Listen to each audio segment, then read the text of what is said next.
All right, welcome back to the deep dive. Yeah, glad to be back. So today, we're going to be diving into Oh, this is good work. a really fundamental topic. Yeah, Something that applies to just about everyone, I think. definitely. And something that It's really helpful to know about. I think everyone has experienced, yeah. Yeah, for sure. At least the effects of this. Absolute. And that is Cognitive load theory. cognitive load theory, CLT. We'll call it CLT from now on, I think. Yeah, CLT. Keep ourselves some syllables. So, yeah, if you've ever felt overwhelmed by Oh, yeah. trying to learn something new, Too much to handle. or if you've ever wondered, Like, why do some things just click yes. and other things you just can't get it? Yes. Even if you spend hours. It's like beating your head against the wall. Yeah, this is the episode for you. This is for you.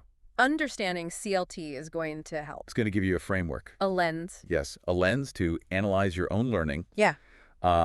And we're going to be focusing on, We are really doing a deep dive. yes, a deep dive Into a specific aspect of CLT. based on An article by Slava Kaluga. Slava-Kaluga, yes. And he really challenges some of the standard assumptions. Yeah. So the traditional view Traditional of theory, CLT which we will get into divides cognitive load into three types. 3 types. And these are Intrinsic load extraneous, and germane. germane. Now, the big question The million-dollar question. that this deep dive is going to address Is germane load real yeah, is it really a separate thing? or is it redundant? Because this article that we're looking at, Argues that it's probably redundant. yeah, and if he's right, It has huge implications. for how we think about learning and teaching. And how we design learning materials. Right. So for you, Our listener, our learner, understanding this debate this nuance can really make a difference. in how you approach learning new things. Absolutely. So let's start. With the basics. Yeah, let's just define CLT. All right, so CLT. What is it? What is cognitive load theory? Yeah. At its heart, it's about, It's really a theory about working memory, right, working memory. which is kind of like, your brain's RAM, yes, the temporary where workspace. you're actively processing information. That's right. It's not your long-term memory. No, this is right now. This is like what you can hold in your mind In this moment. at any given moment. And it's limited. It is super limited. It's very small. It's like a tiny little whiteboard. Or like, Mental juggling act yes, you can only keep so many balls in the air.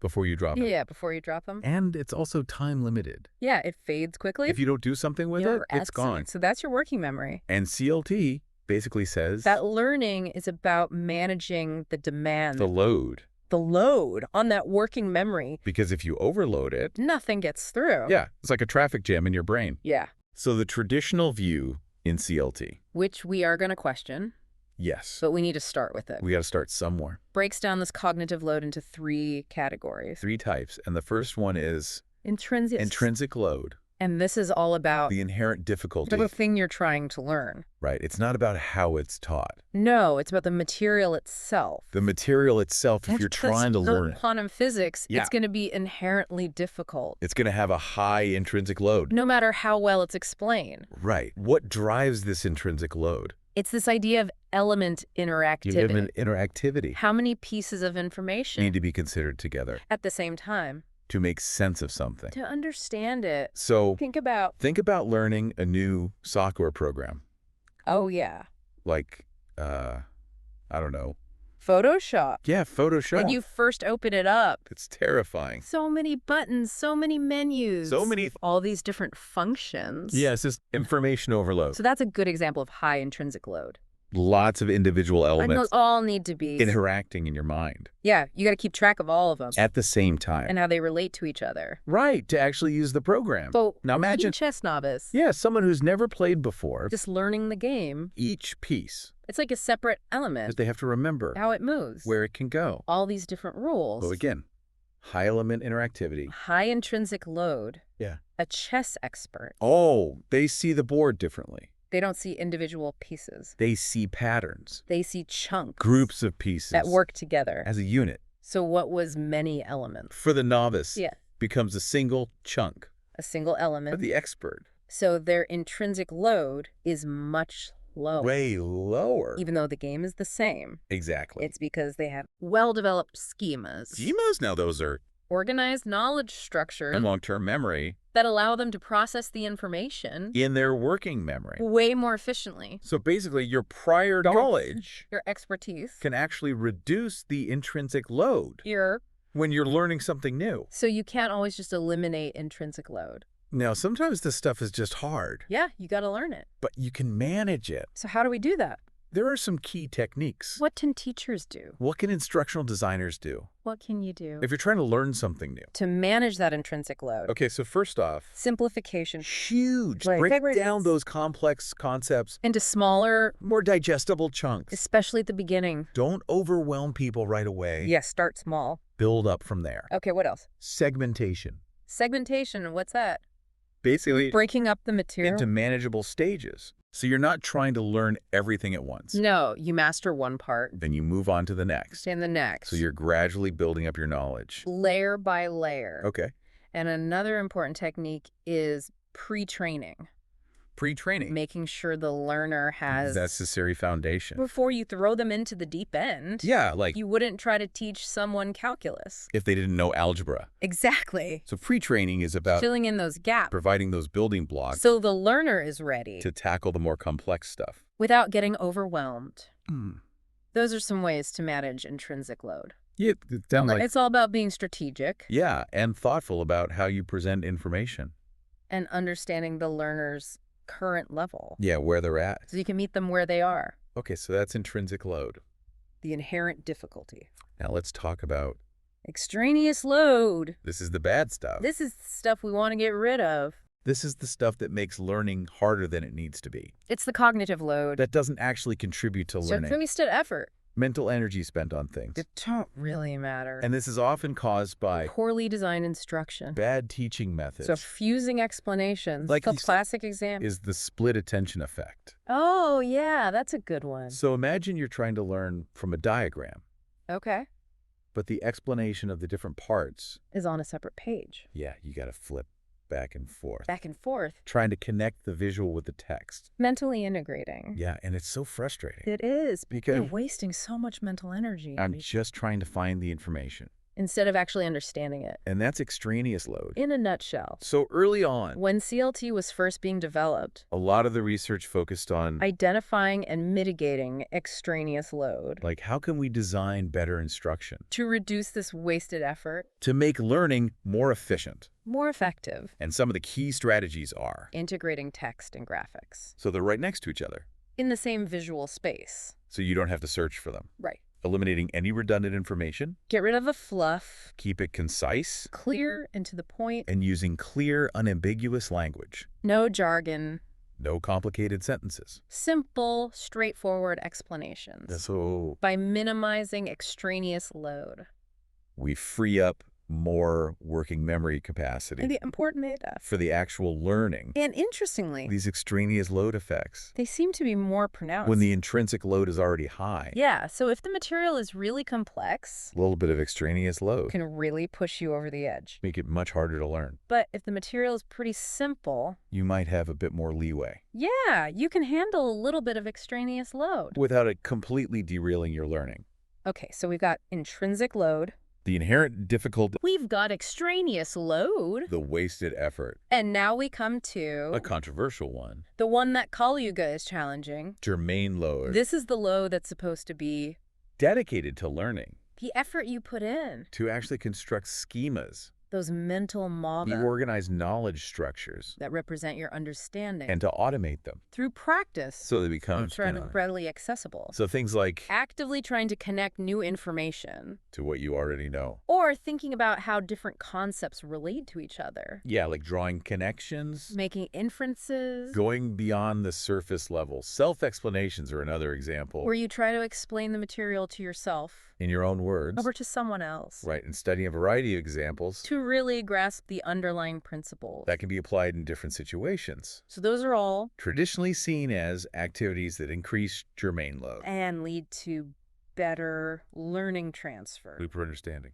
But here's the thing. Kalyuga points out. That unlike intrinsic and extraneous load, The idea of germane load wasn't really driven by empirical That findings. couldn't be explained otherwise. It was more of a Theoretical addition. to account for The effortful processing. that we know leads to deeper learning. So it was kind of like, We know this effort is important. but we don't really know. Where to put it? So we're just going to call it Germane load. Germane load. And hope for the best. And this is where the argument for redundancy comes in. Because Kalyuga says, That Germane load, as it's traditionally defined, this effortful construction of schemas, is basically indistinguishable, from intrinsic load, which is the processing the of essential interacting element. to build those schemas. So it's like the same two thing different labels. for the same mental process. The good effort The mental work that leads to understanding. seems to fit the description of both. Intrinsic and germane load. So, for example, Let's say you're trying to understand, the human circulatory system. okay, lots of parts. Lots of interconnected elements. High intrinsic load. And you're trying to create A mental model of that it system. all works. The heart, the lungs, the blood vessels. Our effort. Of building that mental model. That's what we traditionally call. Germane load. But Kalyuga would say That's just you. wrestling with The inherent complexity the interconnectedness, of the circulatory system. which is intrinsic load. So It's not a separate kind of load. it's just Part of dealing with. the intrinsic load. And Kalyuga points out, But there haven't been many studies. designed to test Germane load. as a separate thing. Independently of intrinsic and extraneous load. So the empirical evidence For germane load being a distinct entity is not as strong as the evidence for intrinsic and extraneous load. so What about those instructional techniques? that are supposed to increase germane load. Like giving learners Varied examples or encouraging them? to self-explain. How does Kalyuga explain that? If it's not through germane load, He says, that these techniques, can actually be explained. by an increase in The learner's engagement. with the intrinsic load. So, for example, When you study varied examples, forced to think about how the underlying principle, syncly in different contexts, which increases, the element interactivity. you need to process. And when you self-explain, You're actively trying to connect the new information to your existing knowledge. and the core principles of the domain. So again, number of interacting elements You're engaging with That's the learning obvious. benefits, might just be a result of more effective processing, the intrinsic complexity. rather than some separate germane load. Let's- So we follow Kalyuga's argument. A good The load effort that leads to understanding, is really just about effectively engaging with the inherent complexity. in the material. Yeah. What happens when researchers try to measure? These different types of load. Does that provide any more clarity? Let's find out. All right, so one of the things That Kalyuga highlights is the difficulty of measuring germane load. separately from the other types of load. Yeah, it's really hard. Isolate it. And he gives examples of studies. Where subjective ratings, like asking learners how difficult did this feel, were used as measures of both germane load, and extraneous load. sometimes even in the same study, Just different researchers. interpreting the data differently. So it's like The same measurement being used for different things. which makes it really hard. To compare findings across studies And mental effort ratings. have also been mapped Like on these different types of load. in an inconsistent way. So it's like a real Measurement mess. If we can't even agree, And what these scales are measuring it's hard to have much confidence in the supposed distinction. between these different types of load. Right. And then there's the research Mm-hmm. by Cerniak and colleagues, back in 2009 which found positive correlations between learners' ratings. for all three types of load, So it suggests that learners themselves might not be able to. differentiate between them. So maybe These ratings are just reflecting a general sense of mental effort. Rather than There's distinct categories. a cognitive load. And on top of that, It's really difficult. to design an experiment Where you manipulate on main load without also is affecting. intrinsic load. Yeah, because if you Which introduce, is a learning activity, that's supposed to promote deeper processing, you're inevitably a adding new connection. for the learner to consider. So it's hard to isolate The effect of germane load, from the effect of. intrinsic load. So as we dig into these measurement issues, It's starting to become clear. why this concept of germane load might be a bit shaky. Now, the article also touches on How CLT relates to, multimedia learning theory. or CTML, So how does this idea of germane load? fit into that picture. Well, first, maybe we should just define. Yeah, what is CTML? What is this multimedia learning theory? So it was developed by Richard Mayer, Among others. and it shares some key principles with CLT.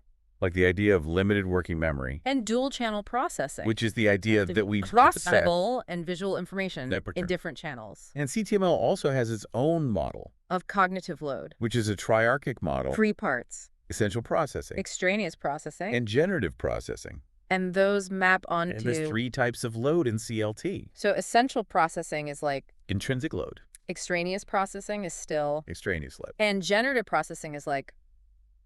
Germane load. So in CTML, essential processing is about... Understanding the core information. Extraneous processing is about... Poor design. And generative processing is about... Actively making sense of the material. Like organizing it. Integrating it with prior knowledge. But Kalyuga points out... A potential mismatch here. CTML suggests... That essential processing... Which maps onto intrinsic load. Primarily leads to rote learning. But CLT... Has never really associated... Intrinsic load. With rote learning. And CLT. Intrinsic load is about... The inherent complexity. Of understanding the material. And Kalyuga suggests... That intrinsic load in CLT... Might actually encompass both. Essential processing. And generative processing. Yeah. As they are defined in CTML. So the effort... Of making connections. Building mental models... Which CPML would call... Generative processing. And linked to germane load. Might just be part of... Dealing with the intrinsic complexity. From a CLT perspective. Right. And again... When studies in the CTML framework... Look at what they call germane load. It's often inferred. From transfer performance. Like how well learners can... Apply their knowledge. To new situations. Rather than being... Directly manipulated. In the task design. So it's another example. Of this indirect measurement. That makes it hard. To really pin down... Germane load. Now, the article also brings up an interesting distinction. Between thinking about cognitive load. Specifically as working memory load. Versus a broader idea of mental workload. Can you explain that? Yeah, so CLT... In its original form. Which is still very influential... Really focuses on... The limitations of working memory. That short-term processing space. With its limited capacity. On duration. And this perspective... Not even connected to... Evolutionary ideas. About how our knowledge structures change over time. With working memory. Acting as a bottleneck. So the critical timescale here... Is typically seconds. The amount of time... Information can be held... And manipulated... In working memory. Before it's either processed... In the long-term memory. Or lost. So when we talk about cognitive overload... In the context of CLT... we're usually talking about... Exceeding the capacity of working memory. In that short time frame. Right. But mental workload... Is a more general term. It doesn't necessarily rely on... This specific cognitive architecture. Or the short time scale. Of working memory. So mental workload... Can encompass... A wider range of demands. And the amount of effort... Invested over longer periods. Like during an entire study session. And this is where... The idea of germane load. Sometimes overlaps. This broader concept. Mental workload. Because we often talk about... The effort involved in tasks. Like studying multiple examples. Over an hour.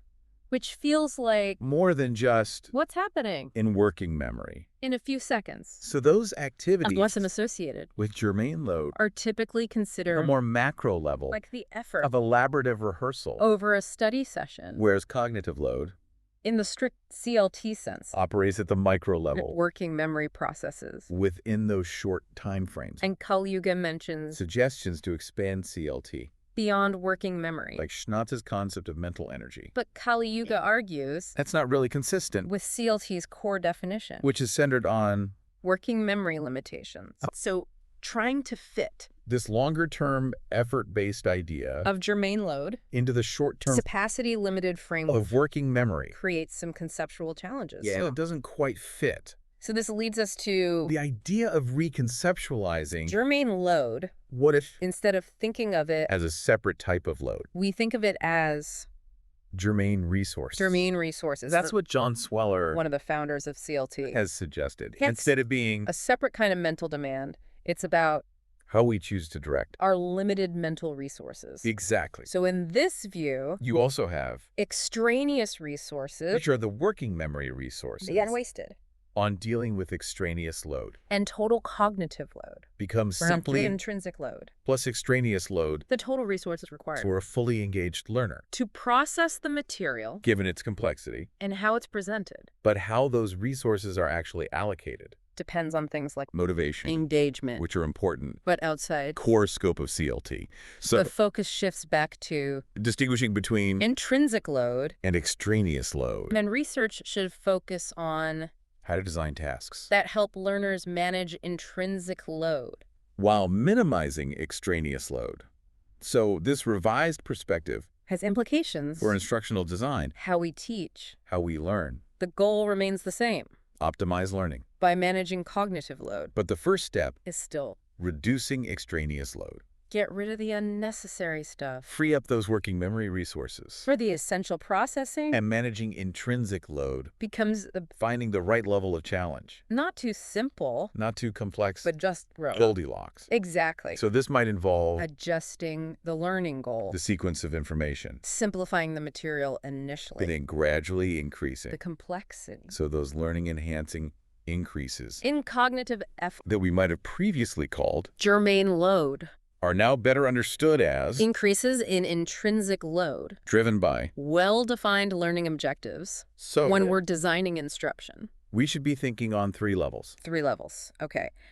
Analyze the inherent complexity, of the material. the element interactivity. Second, Consider the intrinsic and extraneous load that a motivated learner would experience. with your design. And third, Think about the actual engagement and motivation, which will of influence how they allocate. their cognitive resources. So the first 2 levels Or where CLT, offers the most guidance we need better methods for estimating cognitive load. based on element interactivity And then we can apply CLT principles to minimize extraneous load. and manage intrinsic load, The third level, learner engagement and motivation, ROERs, additional strategies, that go beyond CLT. but are still important. So to recap, Our deep dive, into germane load, the traditional concept the germane load as a separate type of load, seems to be. more trouble than it's worth. It's hard to measure, It overlaps with intrinsic load, and it might not be. theoretically necessary, So the proposed shift, is towards a dual framework, intrinsic load, extraneous load, and germane becomes about resource allocation, how learners use. their limited working memory. So for you, Our learner understanding this, can help you become a more effective learner. by distinguishing between The inherent difficulty of the material and the unnecessary difficulties. created by poor instruction, So you can advocate for, better learning experiences. and if you're a teacher, You can design better instruction. So here's a question for you. to think about Have you struggled? with learning something. And was it The because, material was inherently difficult. or because It was poorly presented. Start to analyze your own learning experiences? through this lens. And if this has piqued your interest, we encourage you. To learn more about CLT, And instructional design there are so many resources out there. that can help you. Become a better learner. Host.